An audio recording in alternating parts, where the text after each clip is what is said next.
We live in an odd society, you know. Well, we live in a Nazi society now.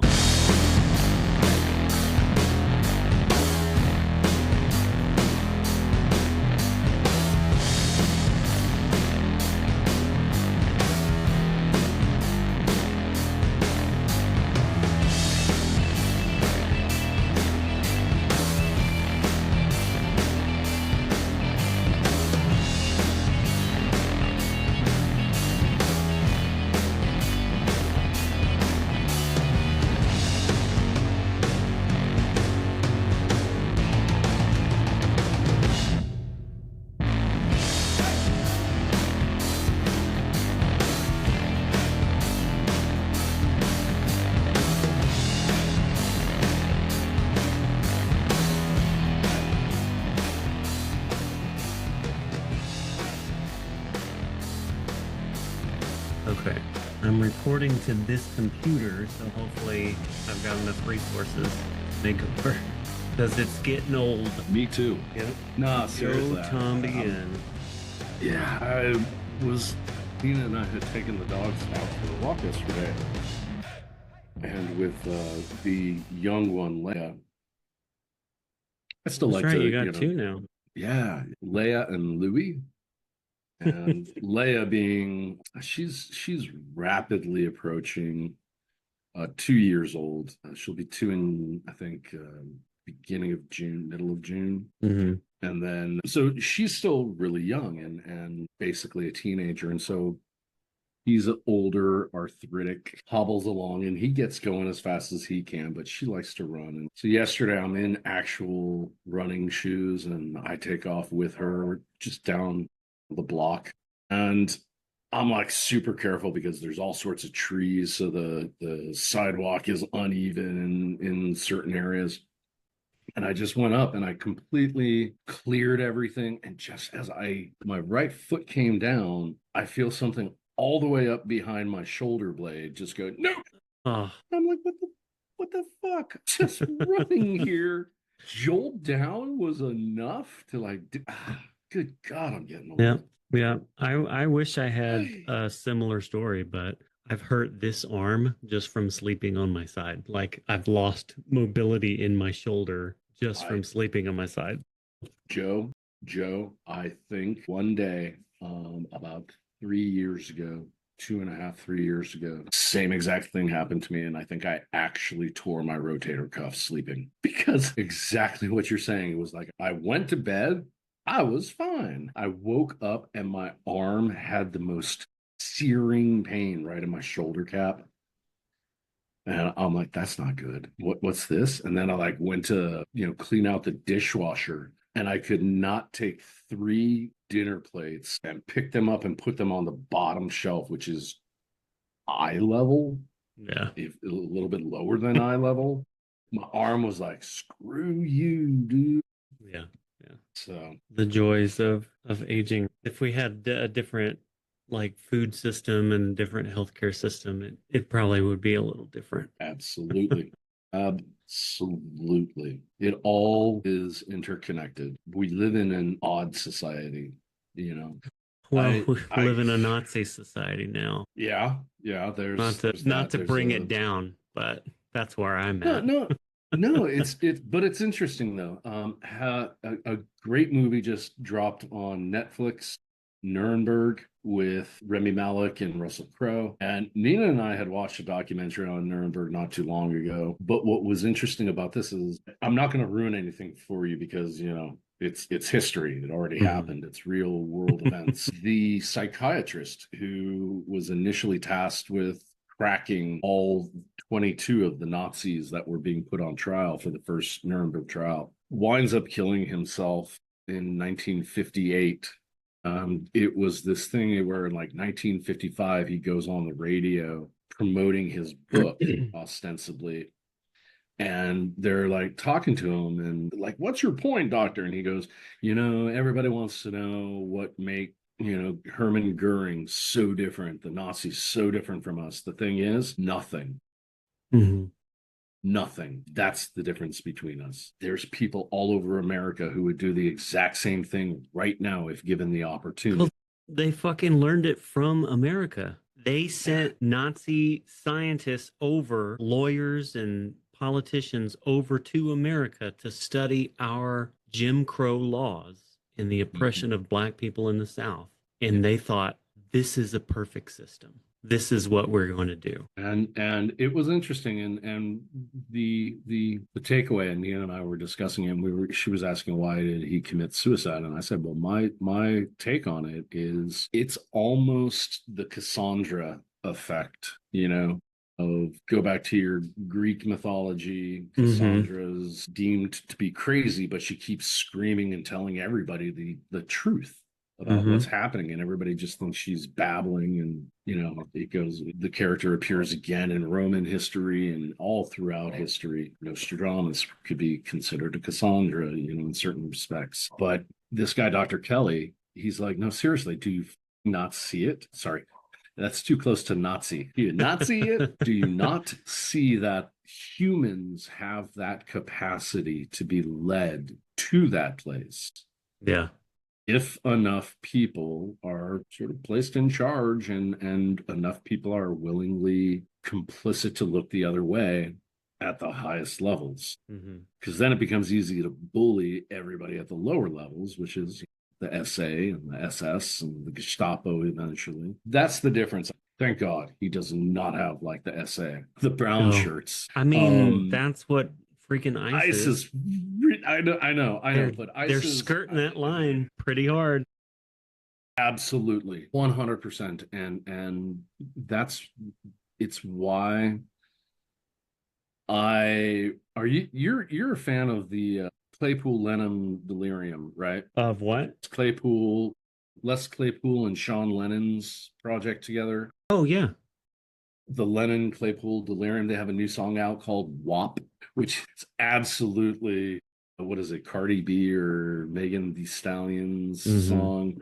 But this is What a Predicament.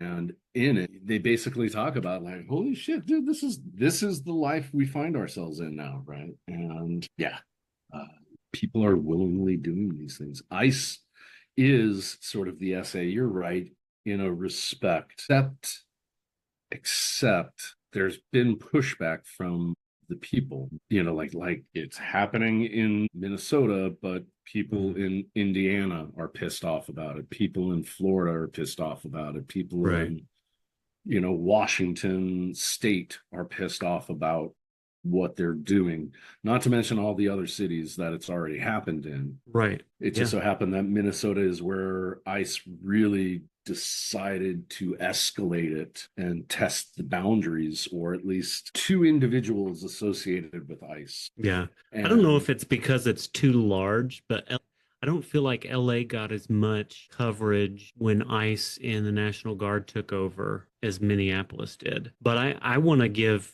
equal credit to LA. People were out protesting. US citizens were killed there. They didn't have it quite, maybe the government didn't have it quite as organized as when they moved up to Minnesota. So LA was kind of like the beta test, but we saw the seeds of resistance there. And then Minneapolis, like LA, has a history of confrontation with the police, with the government in really substantial ways. So, in other words, it wasn't their first rodeo.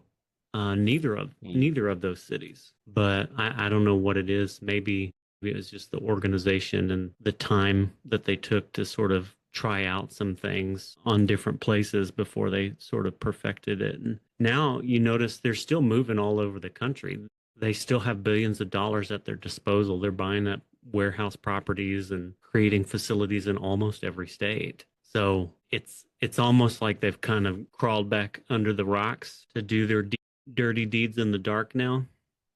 They got a little too much attention. Yeah, now that Ice Barbie's gone, the face of it may change. The point I wanted to make in bringing up the Lennon Claypool delirium was in WAP. You wouldn't expect it, but he drops the line that I much prefer. History doesn't repeat itself, but it rhymes. And I prefer that. I had a neighbor, an older neighbor, great jazz aficionado, hosted an NPR jazz show for a couple decades. And When we moved up to Chico, he handed me a book on history, World War II, Japanese U.S. history, and because I made the comment, well, history repeats itself if we're not careful. And he goes, I got one better for you. It rhymes. It doesn't repeat. You can't ever get exactly the same set of circumstances that lead to a specific outcome, right? But you can get enough close circumstances or enough different circumstances that do eventually lead to the similar, if not identical, outcome. So rhyming rather than repeating is my preference. Yeah, I've heard that. I like that. Particularly in recent, ancient history, it's a given that if something new comes to light, we dig up another section of Pompeii. My God, now we've encountered something we've never seen before. It's a little tiny piece, and it's going to tweak a little something. But man, there are people still alive that lived through Adolf Hitler that can speak to things like patterns and how we saw things unfold. What are we seeing now? Do I recognize the same things happening? But hey, it's the world we live in, and every day I get a little news update on my news banner on my phone. I say a little prayer for us. I don't know if you worry about talking about too many things around your phone because they're always listening, and who knows who's listening. I've got it with me now, but usually I leave it upstairs. I took some notes from our last section so that we could sort of catch up, because this is technically part 2 of a 2-part right.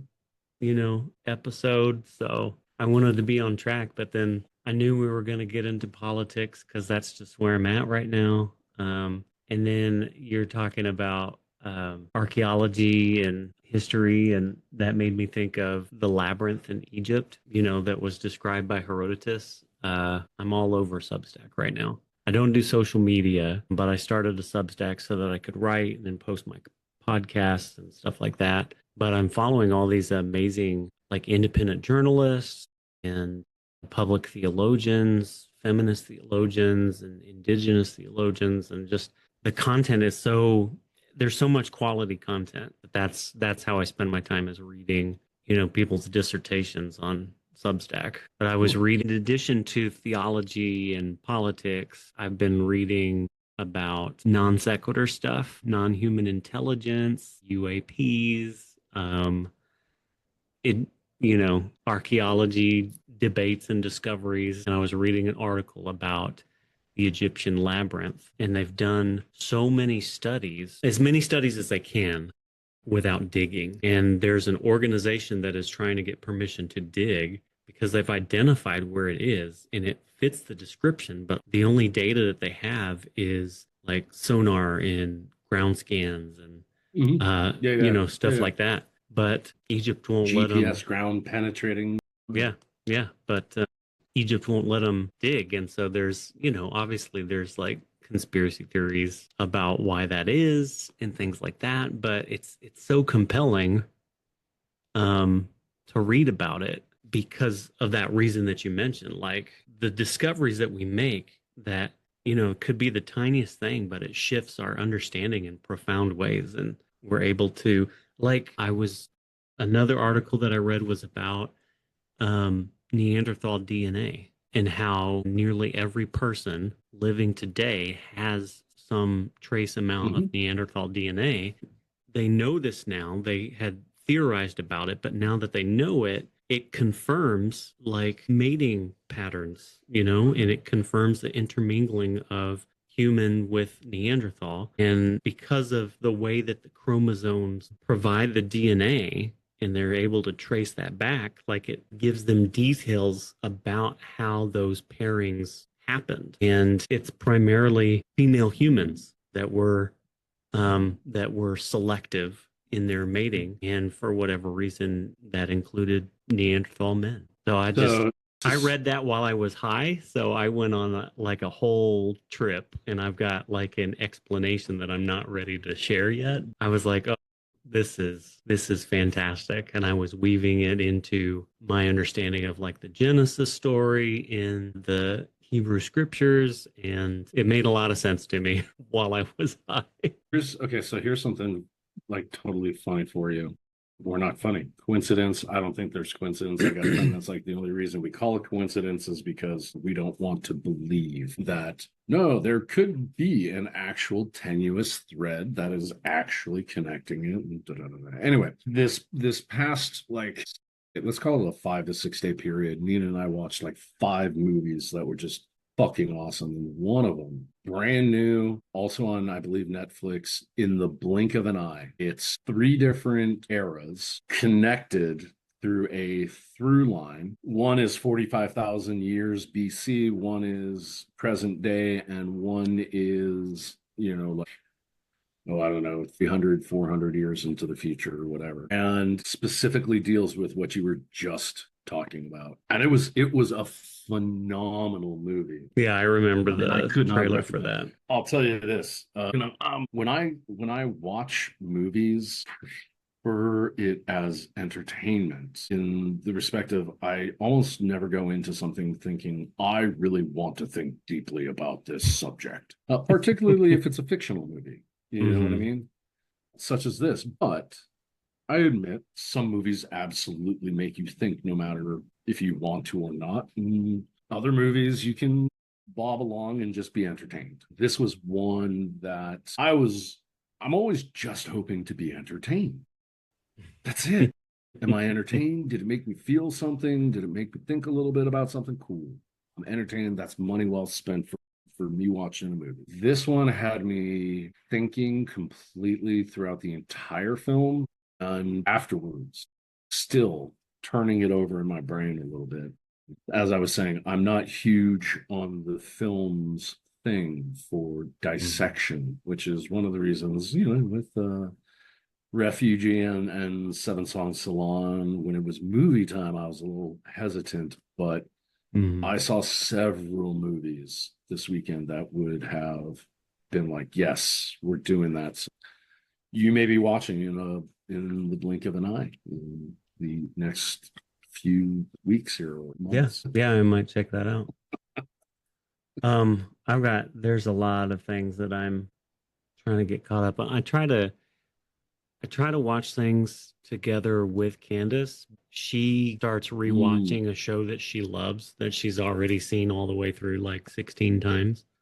But I'm like, hey, Is you she want she's still in school? to? Yeah, yeah, Okay, yeah. that makes sense. But I'm like, hey, do you want to watch such and such? And she's like, I just started, Grey's Anatomy or whatever. I mean, she watches other stuff, like she's watching The Pit right now. And I'm revisiting some stuff. I love cartoons, anime, and I mean, I'm all over the place. I like it all, but Samurai Jack is one of my favorite cartoons of all time. And I just started rewatching that. I was showing it to two of the 3 kids, and they were like, okay, this is actually pretty cool. How old So, are the kids now that we're watching it? 14 and 11. So, Okay, and so my I 14 would year old say I was would like, I say really they're like the art style. Oh, that's a deep story. Like, this is really good. yeah, I think they're just old enough to be there. That's awesome. That's really awesome. Out of curiosity, I myself put it out there. I'm also very much a fan of animation and to an extent anime. What do you think it is that you enjoy so much? Because I know you're also a huge fan of like Adventure Time. Yeah. What do you Yeah. think it I is think that that's my number attracts one. you? So I draw. I grew up drawing and wanting to be an animator. So there's that sort of visceral connection to the art.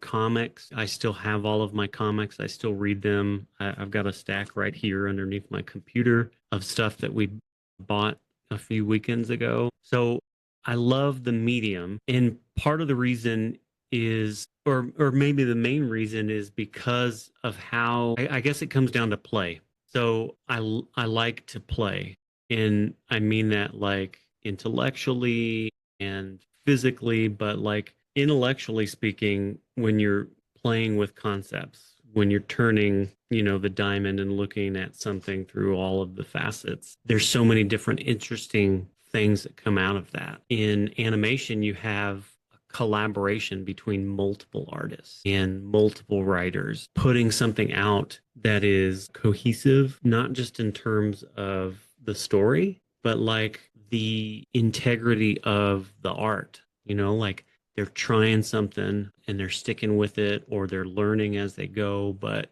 it's this commitment to try to articulate through the art what the dialogue or what the story is articulating. And sometimes there doesn't have to be a lot of dialogue. There's some movies like that as well. So, Oh God, flow, yeah, flow. I don't think there's a single word spoken, yeah. during the entire movie, but oh my God, you don't feel during that movie. There's Hmm. something wrong with you. You might be Donald Trump, a sociopath. Yeah. Well, that's awesome. So, yeah, See, I, for me, I think one of the things that's attractive is it becomes limitless in what you're able to do in order to sort of tell your story. I'm not well versed, but like over the weekend on Saturday, I had been long overdue. And so went and bought myself 4 grams of fresh penis envy mushroom. Have you ever investigated that, or I have not. is that I even am legal looking in forward to Michigan? that. I don't know, So but here, it's on my to-do list. nice, nice. One of the things that I was doing it for a specific reason. I was going with the hope and intent, and I only took half, so I still got the other half, and I'm hoping I could do a little more on this side. Was really trying to work through the crap with my dad and my brother and just the feeling of loss of family. That was my intent. It didn't really work out that way on Saturday, which is cool. But one of the things was I was trying to find Batman Ninja. Oh I yeah, don't know if you're familiar with that one. I like that one. And HBO Max is only streaming Batman Ninja 2. And as I was looking for it, we came across Princess Mononoke, and I'm like, oh my God, we need to watch this. I'm like, this Yeah, is this is something that I've heard. I mean, it freaking won Academy Awards. yeah, that's a good one. Um, I is mean, I love them all, but that's a good one. Yeah. So I wanted to throw out there the question of, what is it about that the animation, like what is it fulfilling for you? And I agree with you. There's escapism in it. Mhm. There's just pure enjoyment. There's the slapstick side of things where you can just laugh about that. There's truly adult animation like Venture Brothers. Now, Rick I and don't Morty. mean yeah, I don't mean necessarily, like pure nudity and all that stuff, although there probably is some of that, but it's very adult humor based on you have to have X amount of knowledge about pop culture from certain eras in order to get the humor. I enjoy that sort of thing, but I've always loved that if you take Kurt Vonnegut Jr.'s quote about why he hated his work being called science fiction, and then apply it to animation, I think you wind up seeing what I'm saying, which is this. He says, I don't like that my stuff is quote science fiction, end quote. And I'm paraphrasing here, but he says, look, it is far easier to write about your own government when you say it's happening on planet X in the Tralfamadore system Yeah. than it is to just come right out and say it. You invite too much trouble in the current climate for yourself as an author if you're not clever enough in what you're doing. But I guarantee the first administration and then now this administration are going to be responsible for some interesting science fiction here in the next decade or so. I agree. We are living in interesting times. I don't have a I'll segue, but we should I'll say recap. this. I'll say this. It's very rare for any human to be consciously aware of the fact that they are living through an extremely historical moment in human history. And when I say moment, it's 4 years, it's whatever, it's 5, 10 years, but in the lifespan of our Earth, it's a blink of an eye, right? But yeah, I think there is a segue, and the perfect segue is right, music dealing with politics. Music has always been used, particularly in America, that we're aware of. Protest music, and music that are songs that are telling stories. I'm thinking of Bob Dylan and um, the murder of Hattie McCall. Right? I'm thinking of basically anything coming out of 1964. Let's call it like 57 through 63 ish Mm-hmm. in America. That the whole folk music movement was about calling attention to, and I think that's something that's currently sort of from mainstream music. I think you're still going to be able to find those sorts of protest writers and look at Billy Bragg, for example. He's absolutely writing pertinently topical to politics today type of music, but most everybody doesn't really know him. So I'm crying out for like a huge band, like another Rage Against the Machine or something, where they were overtly political. They were overtly calling out systems that are meant to oppress other people. That said, that's not my favorite kind of music. My favorite kind of music is the music that brings people together, and that as you experience, particularly live together, Collective creates effervescence. it creates this transcendent collective experience. I That's think why I've always I said think music songs protest are music there. in our more political expressions within music. I think that that's part of the call and response. I think identifying how shit's wrong and not working the way that it should be working, that prophetic voice is necessary at certain times. Kind of like in jazz when the bass line comes back and sort of reorients the other players to the overall movement of the music. The problem is that we don't have a lot of response to those prophetic voices in music. People just kind of, people are impacted by it, but they move on too quickly. They don't sit in it, they don't wrestle with it.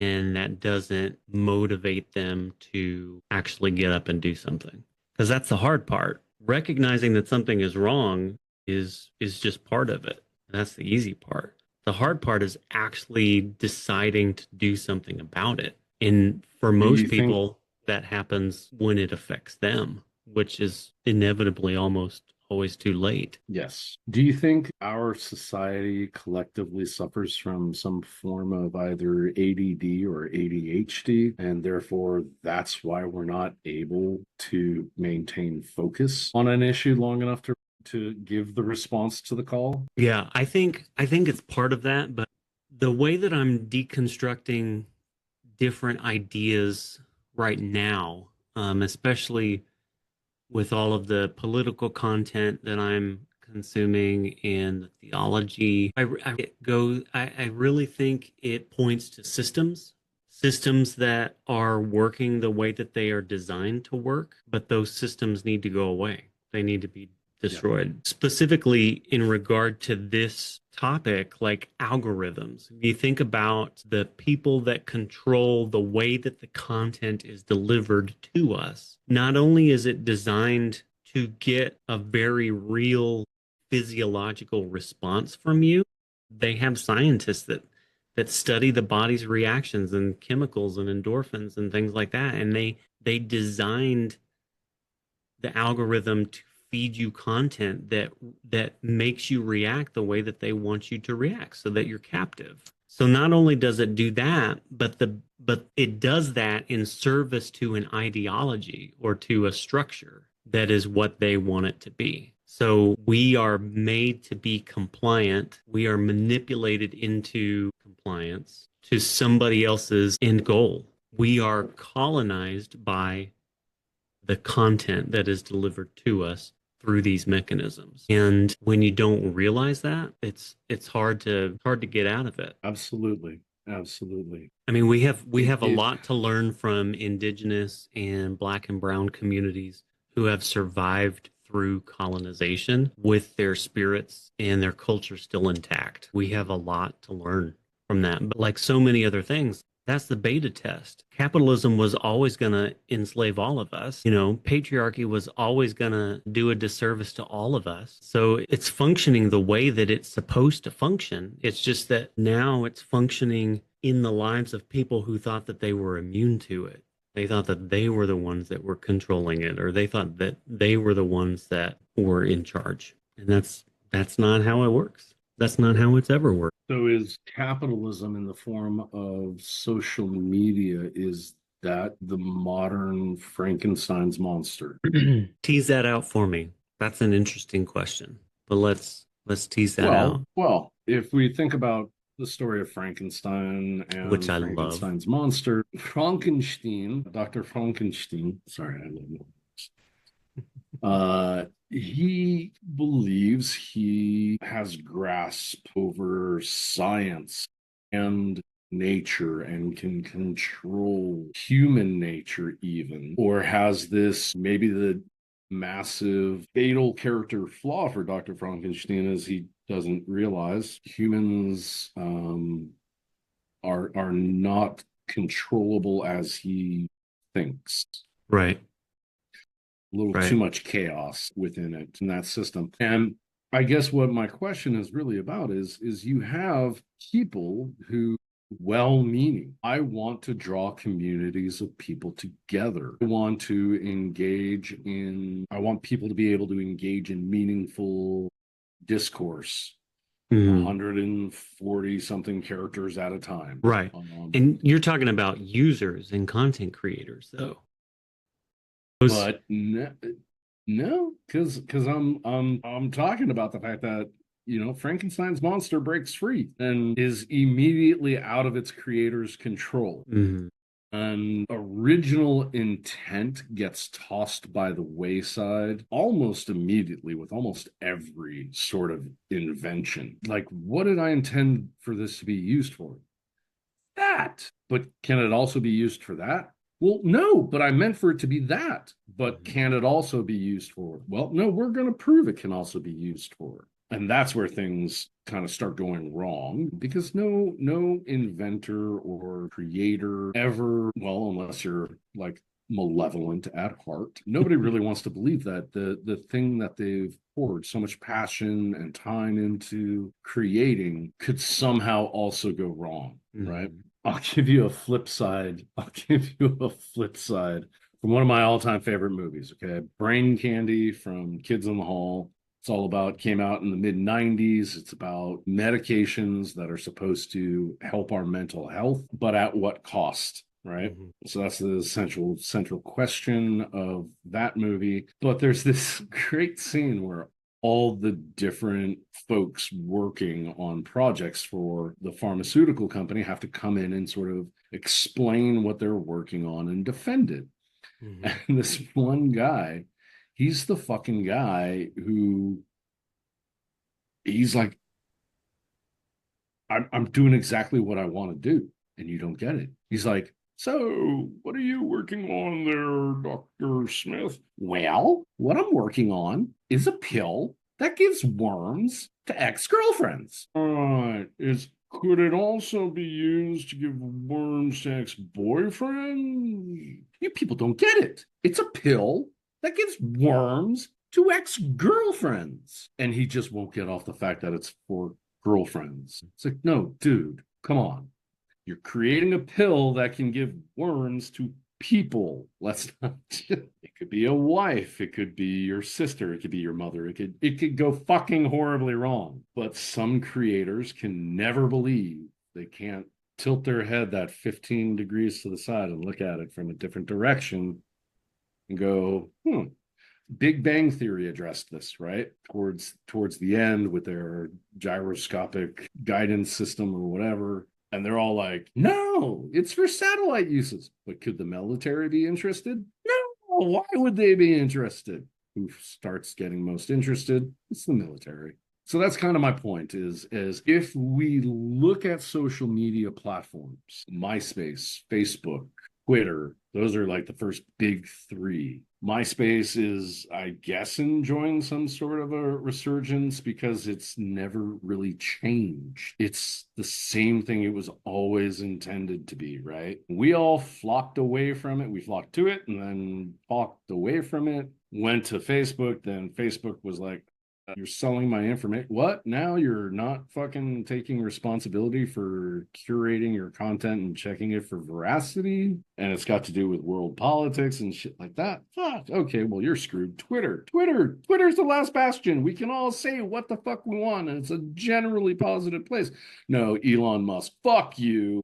It's now Naziville. And my point is the people who created these things Yeah. I trying to don't, give so something. that's like, I understand the analogy.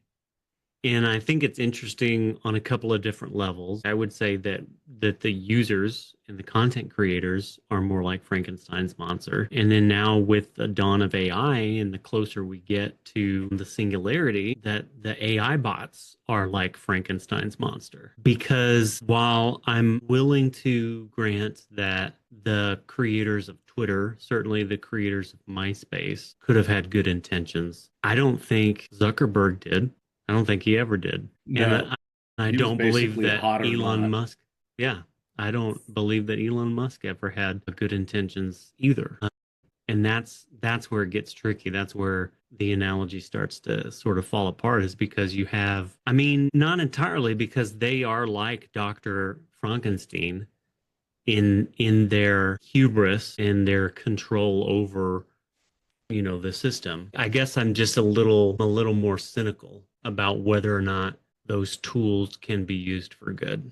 I think people try, but ultimately, I had to get off of social media. I've been out of the game for almost 5 years now, um, and I'm happier and healthier than I was while I was on social media, because of the toxicity that was a part of my life. But that's partially because of the communities that I was a part of, the people that I knew and that I was connected to.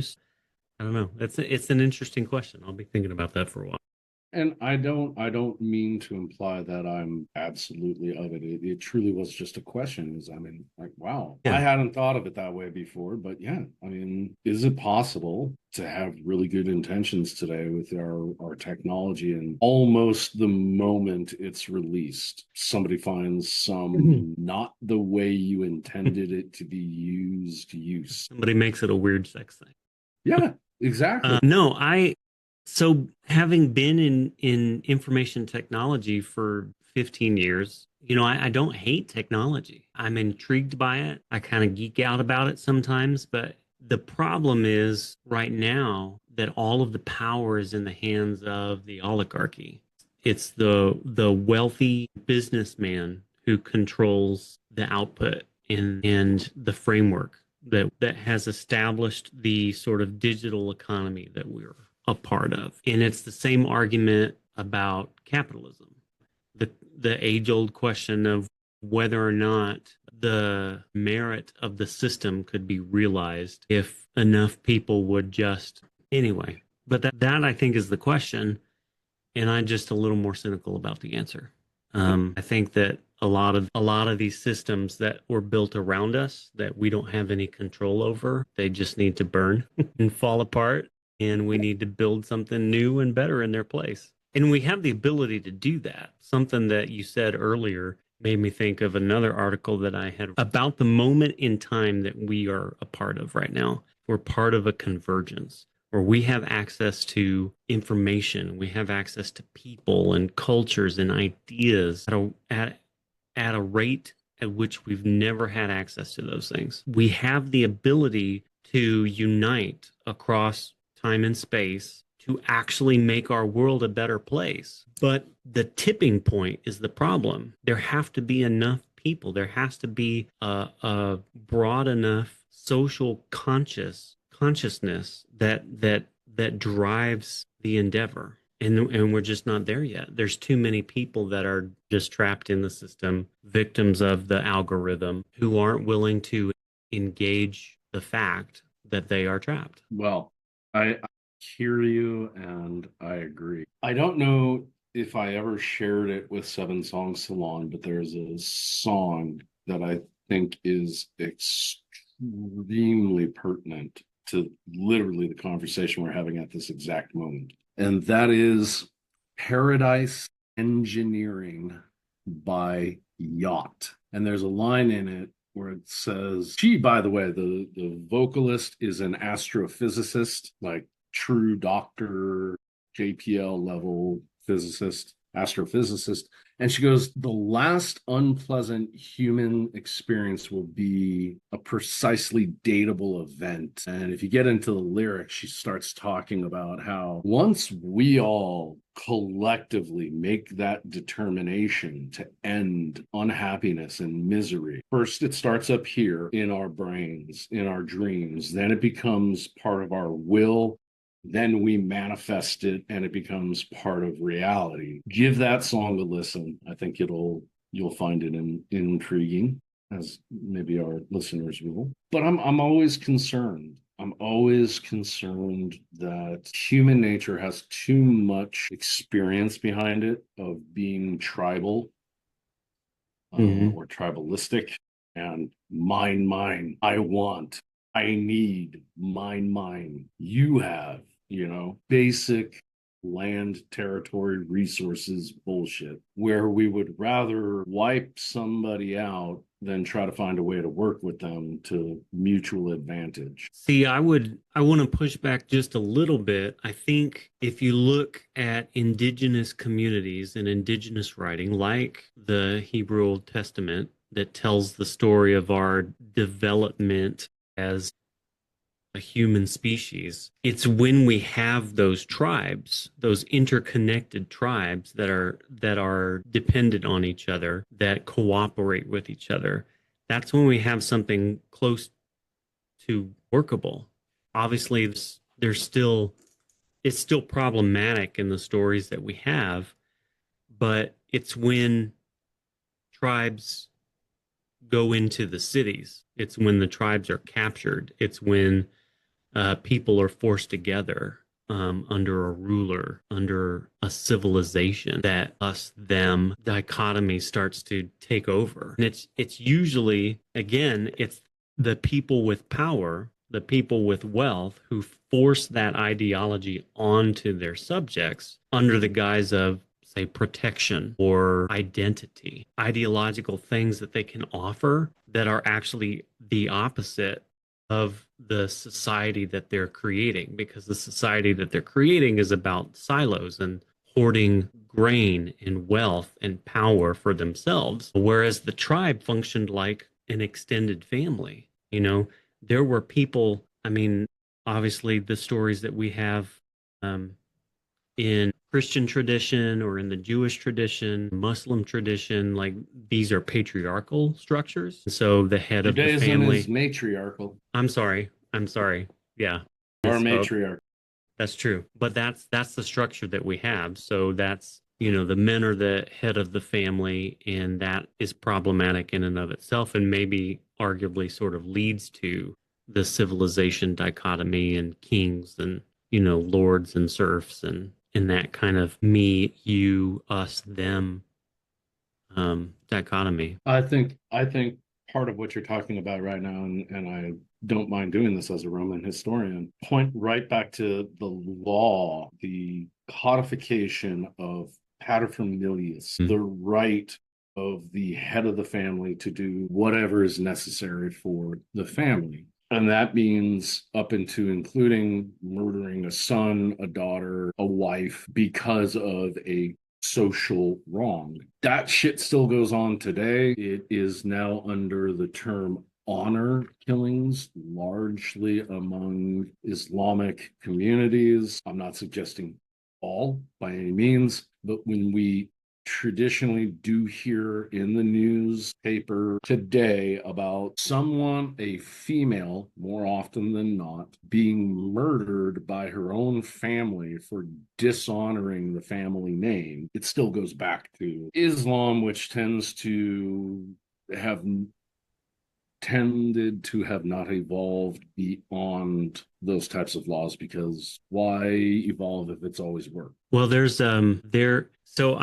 I find myself in progressive theology. It's open and relational theology, and that's an umbrella term. There are open and relational Buddhists, there are open and relational Muslims, there are open and relational Christians. So it's a really diverse group, and I'm surprised to know the people that I know and to be learning about the different cultures and traditions from a progressive position. So that's it's interesting that there are a lot of Muslims out there that don't, practice that way, Sure. um, that don't believe those things. The reality is almost all of our religions, major religions, okay? I don't care which one you pick, any of them have an extremely long list of very old laws. Judaism, everybody knows the 10 commandments, but not Mhm. everybody knows that there's another 446 commandments that are explicitly laid out in the Old Testament. I think where religion needs to be smart in its application is look back at these laws. Do they still make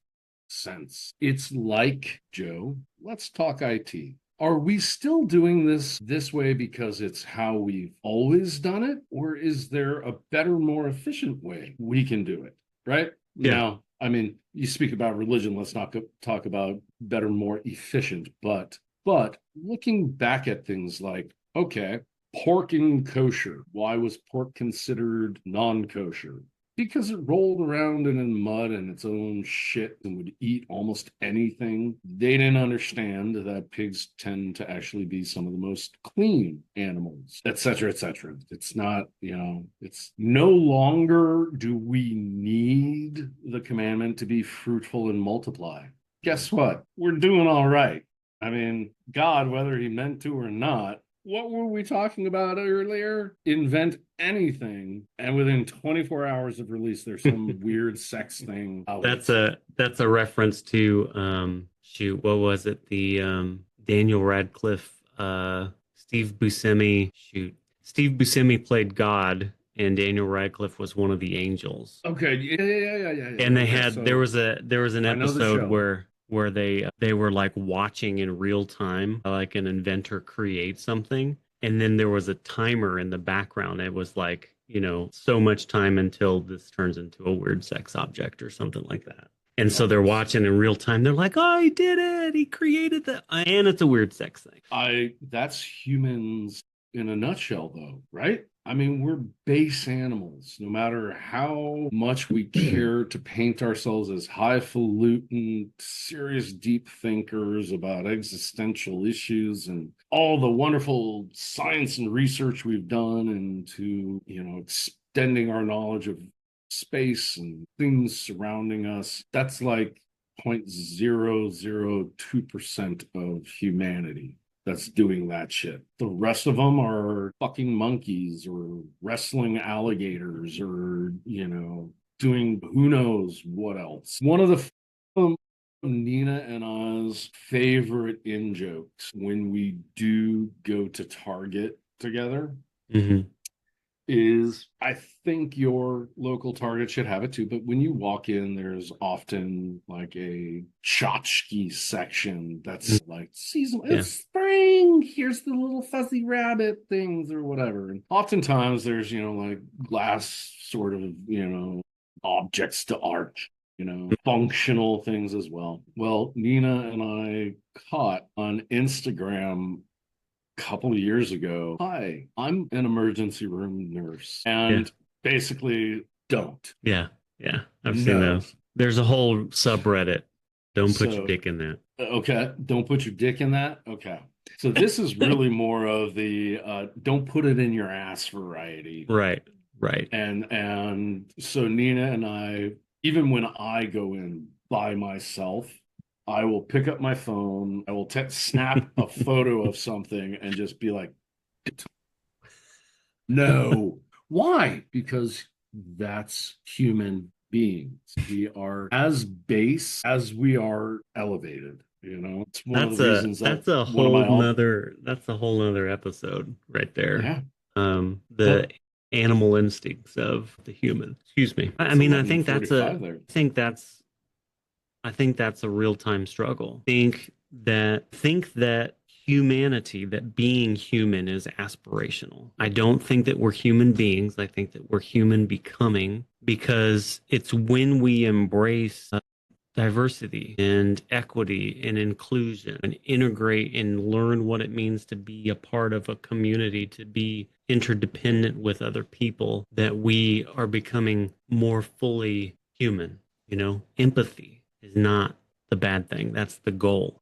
To see yourself in someone else, to see them in you. Or even if not that, just the acknowledgement that they're another person. It's to quote one of my favorite beasties, there's no better or worse between you and me, except I rock the mic so viciously. Which goes back to what we were saying earlier about that psychologist's discovery, or his epiphany about the difference between us and the Nazis. We all have capacity to do terrible, horrible things, but we also have capacity to do incredible, selfless, amazing things. Yeah. Yeah. I like. I've been rewatching some old stand-up too. George Carlin, I think, is my favorite, but Ricky Gervais he's pretty sharp too. I think the difference between them is that he's pretty cynical, I think. At least it comes off that way. I guess Carlin was too. Towards the end of his life, once he had started getting sick. Yeah. But I like all that to say, I like one of the phrases that Ricky uses a lot is, I do exactly as much evil as I want to do. Yeah. When he has conversations, when people are interviewing him and they're asking him about, how do you function without faith in God? His first response is always fantastic. It's like, well, you know how you don't believe in Zeus and all the other Greek gods or the Hindu gods? It's just like that, except there's one more God that I don't believe in. Yeah. But then in seriousness, when they press, but what's your morality? Like, why? What's to stop you from raping and killing? And he says, I do exactly as much raping and killing as I want to do. I just choose to be the best version of myself.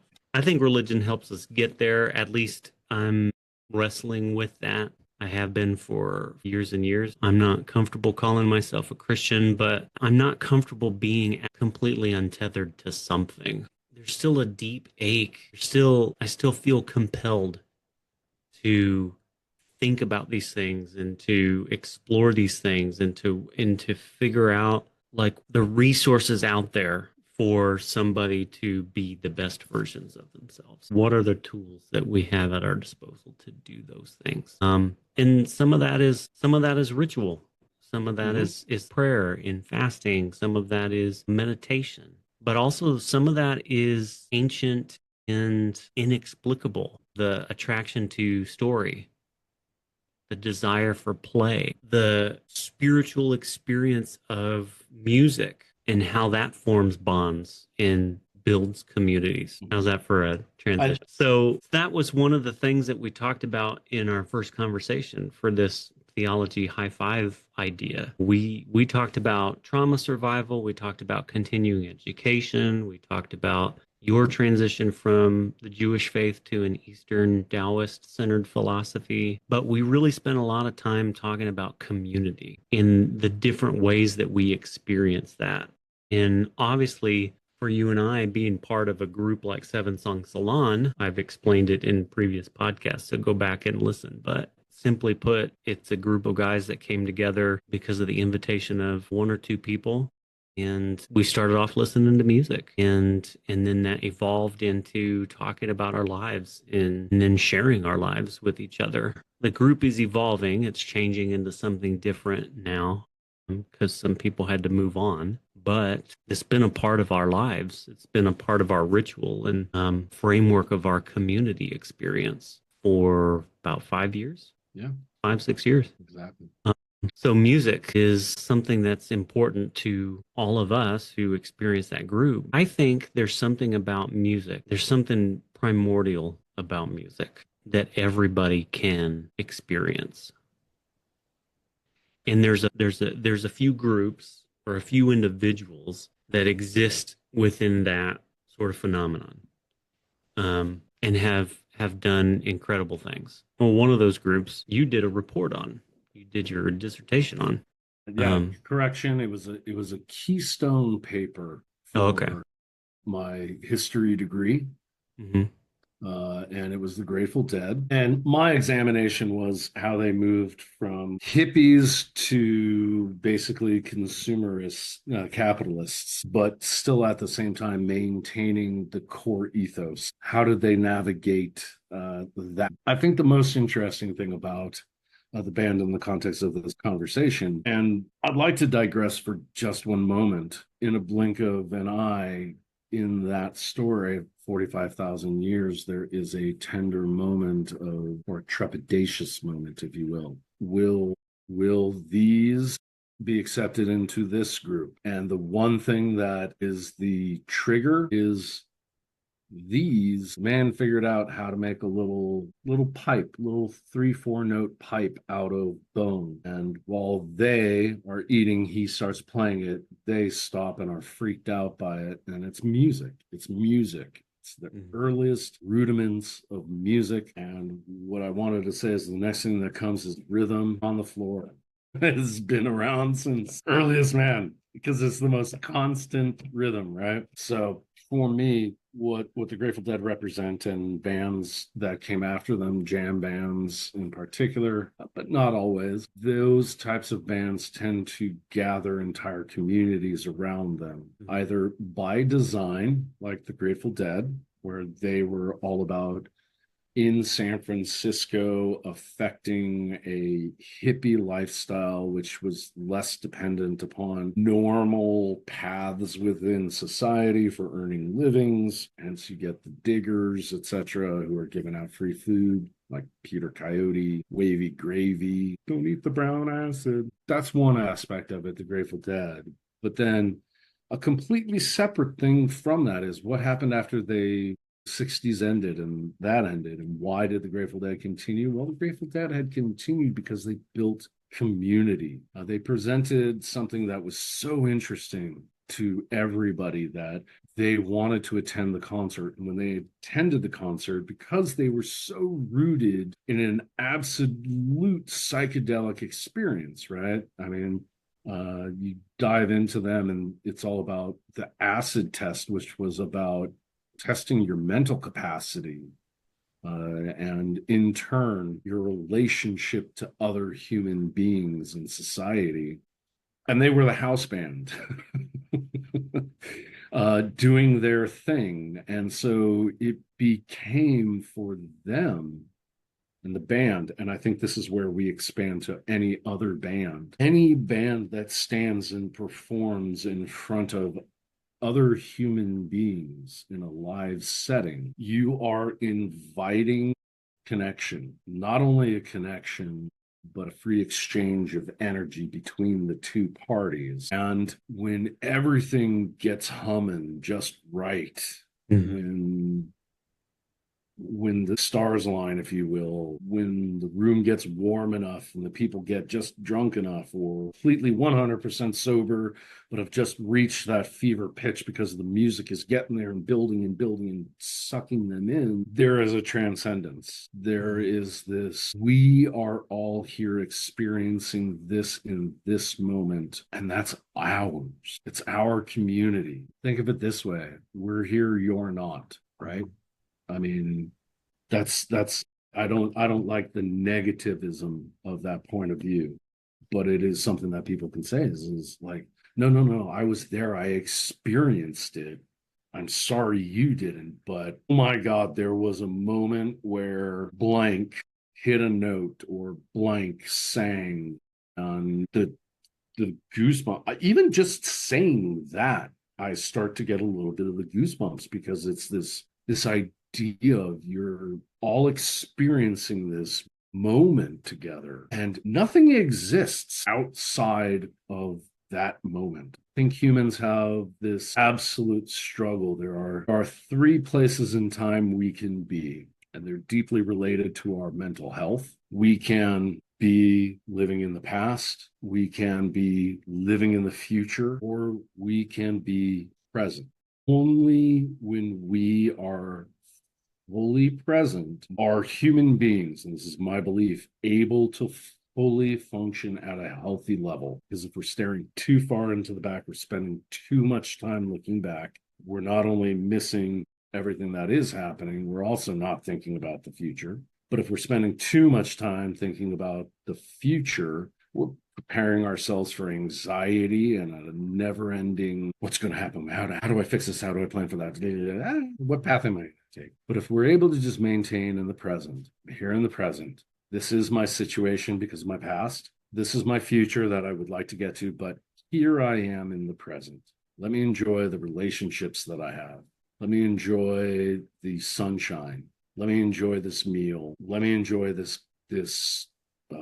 let me enjoy this piece of music. And it hasn't always been this way, but I think particularly given the price of a concert ticket for many of our favorite artists today, I think all of us really an obligation to try to be present during that concert, which is what always pisses us off when the person right in front of you picks up their phone and just holds it up in front of your sight line all the time. Yeah. But yeah. There's several thoughts that conjures. The first is sort of the power of music to ground us in the present. If that involves stories of the past or visions of the future, it grounds us in the present in ways that are exceptional. And the other thought that I had was that people know this.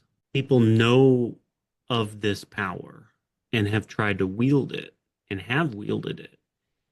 Music is incorporated into worship, into the dogma and the practices of establishments as a way to manipulate that reality. So back to the Frankenstein analogy of people thinking that they can control this thing, and music being one of the ways that framework is constructed around ideas and practices, religious ideas and practices. The other thing that I thought of was in terms of being grounded, there's a quote, it's usually misattributed, but Robert Frost in his poem A Servant to Servants said that the only way out is through, referring to the necessity to confront and live in and endure reality, which is going to involve pain, which is going to involve complication, which is going to involve nuance. But that's part of being present, which, to go back to that second comparison, is often lost when people try to modify that experience for people. Because what the grounding is supposed to do is to help us to not just be grounded in the present, but to navigate the present. Yeah. There's a radical acceptance that's necessary. Like you said, I'm shaped by my past. I'm here because of my past. I took this route. I was on this journey, but I'm here now. Whatever that means, to deal with that, to reconcile yourself to that, is to empower yourself to move forward. And this is where I would like to bring to your memory that I believe it was you at Seven Song Salon, gave us this theme to pretend we were a motivational speaker. Was that correct? Yeah, and we had to come up with our own motto, like the theme. And I'm proud to say that what I came up with for your theme, I was able to share with U.S. Olympian Bart Connor and his wife, the inimitable Nadia Comaneci. And both of them were like stunned by the simplicity and depth of my comment. After tooting my own horn there, remember, the present is being present in the present. The present is being present in the present. And that's, I think, a key to life, as I was saying. If anybody's not following, it's your life. It's your existence, it's finite, and that makes it all the more precious. Absolutely. And more than that, more than also just our lives being finite. What about those you love? They may be gone in an instant, and there's nothing we can control about that. So by virtue of always attempting to be present with those we love, which if we can focus on putting the phone down, when our loved ones, our friends, talk to us. Turn the head away from the TV just for those few moments. Be present in what they're saying. You never know if that's the last thing they're going to say to you. I hate to be grim about it, but that's a reality. Cycles happen. Memento mori. I think we need to contemplate our finitude often. And she's right up on the microphone. Get her prank. This is my ASMR channel. Here's my cat purring. Freaked her out. She's gone now. What was I saying? Finitude. Finitude. One of the reasons why I have been off of Substack for so long, and it's taken me so long to get this podcast thing moving forward, is because the last week of December, my son got sick, and it was a viral infection, upper respiratory, sinus infection, something. But that sickness triggered what we've been dealing with.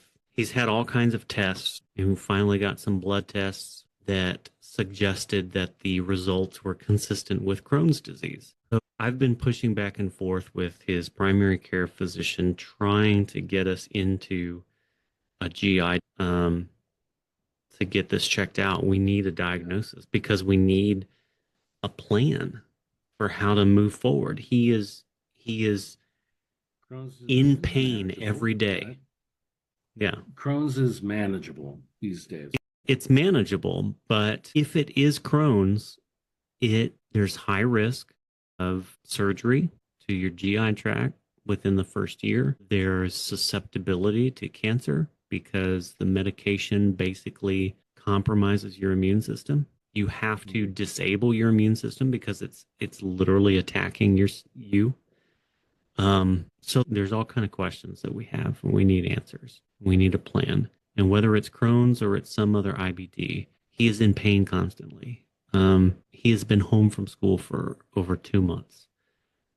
He can't sleep at night. He's in and out of the bathroom all day. It sucks. It sucks for him. It sucks to watch him. But in a lot of ways, this is my point, in a lot of ways, it has helped us to be more conscious of the present. We don't know what's going on. We are sometimes scared. We are sometimes freaking out. But I spend as much time as I can with him. We play video games. We watch movies. He's just made his way through Brooklyn Nine-Nine, which is a fantastic show. To put things in sharp focus for all of us, not just him, but for all of the kids. We're trying so hard, especially in the times that we live in America right now. Like, we're just trying to pour ourselves into our kids and invest in them and love on them and just be the best parents that we can be, because we have to face this new reality. Yeah. We can't pretend. It is a daily constant reminder that something is going on, something's wrong, and we have to face it. We can't ignore it. And something like this is almost universally best faced as a family unit. More support for the person going through it, the sufferer knows that they have. I think the better the chances of a positive outcome. Yeah. So, our prayers are with your family. We do occasionally mutter prayers to the powers that be up there, whatever they may choose to call themselves today. No, I appreciate that. I don't want to say I figured it out, because I still kind of think it's ineffable to a degree. What I've settled on about prayer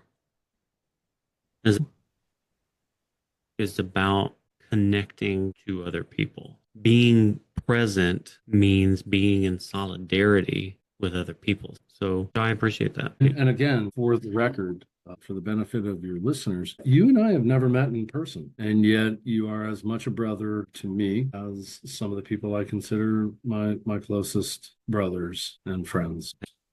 I am deeply grateful for that. I don't feel like this conversation is over, even though I feel like we're winding down.